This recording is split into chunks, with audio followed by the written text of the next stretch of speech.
Here's a few news articles that I thought were interesting. This one sounded ridiculous to me, but some lawyers seem to be taking it seriously. There's a guy named Andy Parker, and his daughter was a news reporter, and he was filming a TV news show when somebody came and killed her, and her cameraman, and so there's a video of some portion of this murder. And he finds that very upsetting, and he wants to take it off the internet.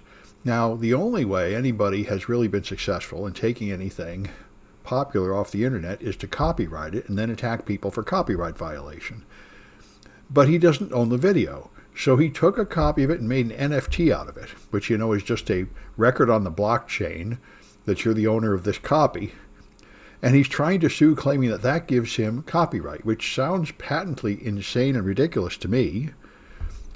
But some of his lawyers say this might work because I guess people don't know what the legal status of NFTs are. It sounds like a very unlikely thing to do. But anyway, he's trying it. So there's one of the things about NFTs. If you buy an NFT of an image, you don't own the image. But he's trying to claim he does own the image because he made an NFT of the image. And I would assume that will just get thrown out of court, but we will see. So Russia has invaded Ukraine, and both the right and the left parties in America, up until Trump, would have always agreed that Russia is the main enemy, and apparently so, but apparently not anymore. And now the Republicans are greatly divided. Mitch McConnell's very much against Russia because he got the old attitude, and Mitt Romney's against him. But Trump says Russia's great, Putin's great, this is the right thing to do. In fact, Trump said, this is great. He just recognized part of that as a separate country, and then he invaded, saying he's sending in peacekeepers. We should do that in Mexico to solve our border crisis. We should start doing the same thing, which one of his publicity people tried to cut that part out. So, and Tucker Carlson is, of course, 100% behind Russia and says they're wonderful, and the United States is the mean one picking on poor Russia. So it is amazing to me. I grew up in the Reagan years. Reagan's whole cause in life was to stop communism and stop Russia, and now the Republican Party is a wholly owned subsidiary of the Russian Communist Party, and nobody seems to care. That's why, the people I'm closest in sympathy with are the never-Trump Republicans I listen to, like Steve Schmidt that wrote this book saying it was all a lie. We thought we knew what the Republican Party was, and only a tiny minority of us actually believe any of the principles the party apparently had. All the rest of them will just do the complete opposite and feel like it's a good day. So evidently, they never did have any principles. But now they explicitly have no platform, no principles, no goals, and they exist only to do whatever Trump says. And now Trump has spoken. Anyway, we're definitely moving into a monarchy, an autocracy, a dictatorship, where people just follow one leader, and that's what they like to do. This is what the founders of America said. They said democracy will fail because of the corruption of the people. And it looks like that's where we are. A year or so ago, a Missouri government website was found that revealed Social Security numbers of teachers. If you looked at the source code, and when a journalist found this and told the people responsible, they said, "Thank you, we'll fix it." But when it went up to the governor, he tried to prosecute this person, and he's now finally been forced to knock that off. I think it was Jefferson, but I'm not really sure which founder said that. But they said that it would last about 200 years and it would collapse because of the corruption of the people.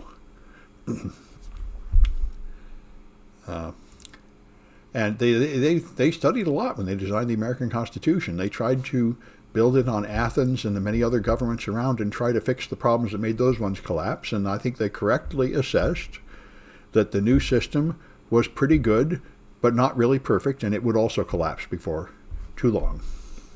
And I think we're absolutely living through the collapse. I mean, we'll see, but I do not see what can stop it now. Now that 90% or 80% of Republicans no longer believe that elections are fair, and that when somebody wins an election, that means they should hold office, that seems to me to be the end of democracy. The people no longer agree that you can hold elections and have the winner take office, then you don't have a democracy anymore. It's unless we could somehow reverse that. And the only way to reverse it that I know is what my father said. The only thing that ever reverses this kind of corruption is a war with a powerful external enemy. Like if somebody was to invade us and start killing our people, then we'd probably all decide we're on the same team after all. But I don't think that's going to happen. Anyway, so Kyle Rittenhouse is suing Whoopi Goldberg. And by the way, he said Joe Biden did the same thing. These people, after the trial, called him a murderer. And, I think he's got a pretty good point. After the trial, he is declared innocent. He is absolutely not a murderer. Now, you could say he's a killer.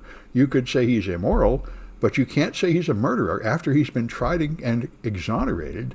That's exactly the point. It means he's not a murderer. And I think he might be able to win a lawsuit saying that people that say that about him are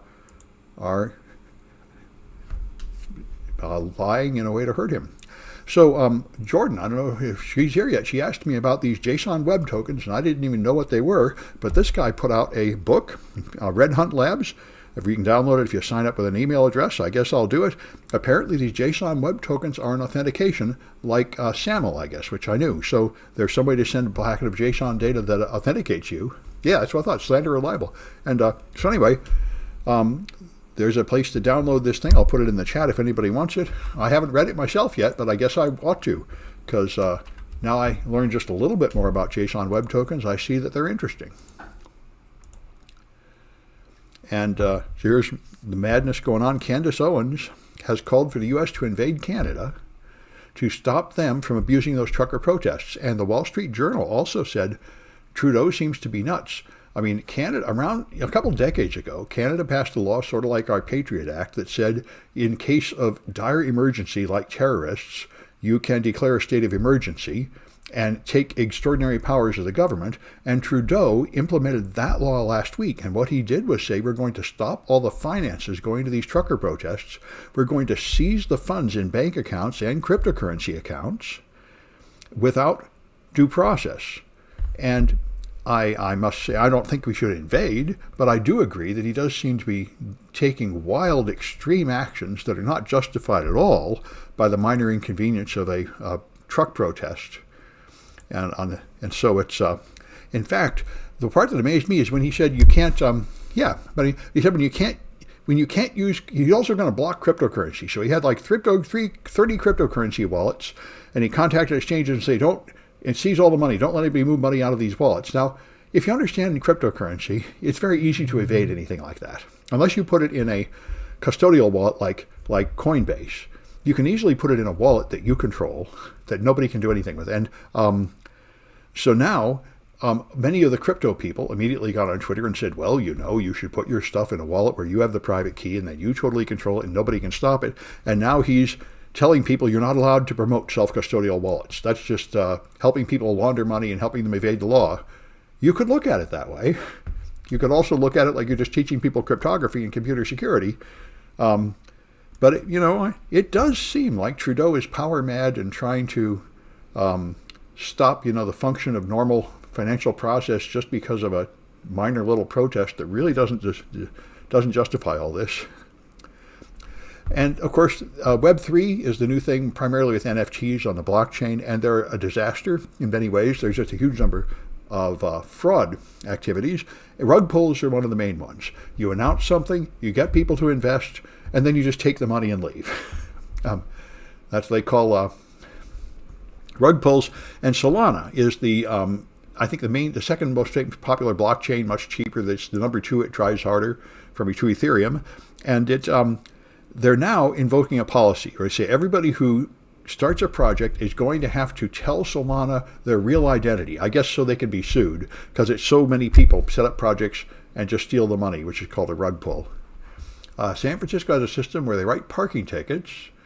Even if the parking meter is broken and you end up in endless bureaucracy, yeah, that kind of thing. I wondered why they didn't just tow the trucks, give people a ticket, impound the driver's licenses of people who refuse to move when a cop tells them to move.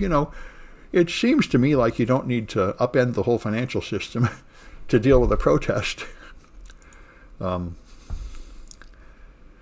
the last one I mentioned, this one got everyone very excited on, it is hard to tow them, but there must be some way to do it. I mean, when they break down, there must be some way to do it. And apparently a lot of the truckers are just pickup trucks. They're not all 18-wheelers. Anyway, AirTags are these little things you can buy to put on your thing so you can track where it is. Like with Find My iPhone, you can find where it is. And therefore, people are afraid you'll put this on in other people's cars and track women you're stalking with it and all that. And so the Apple put defenses, so it will warn you if an AirTag that is not yours is traveling with you for a period of time. It'll pop up on your phone saying this AirTag is following you around and warn you. So this somebody made a open source project that demonstrated how to defeat this. They made an AirTag clone that has like 2,000 AirTag identity numbers, and it changes the identity number with every phone home. So that there is no pattern of the same tag appearing to be near you. It appears to be a different tag all the time. And it has various other tricks to remove all these. So they say you can easily make a knockoff AirTag that will be essentially impossible to detect. And you can track people with it. By the way, there are also other brands of devices doing the same thing where there's no defenses at all, I think. So it is an issue, of course. These trackers can be used to track people who don't want to be tracked. They call this stalkerware, and it is a big issue. Anyway, that's it for the news.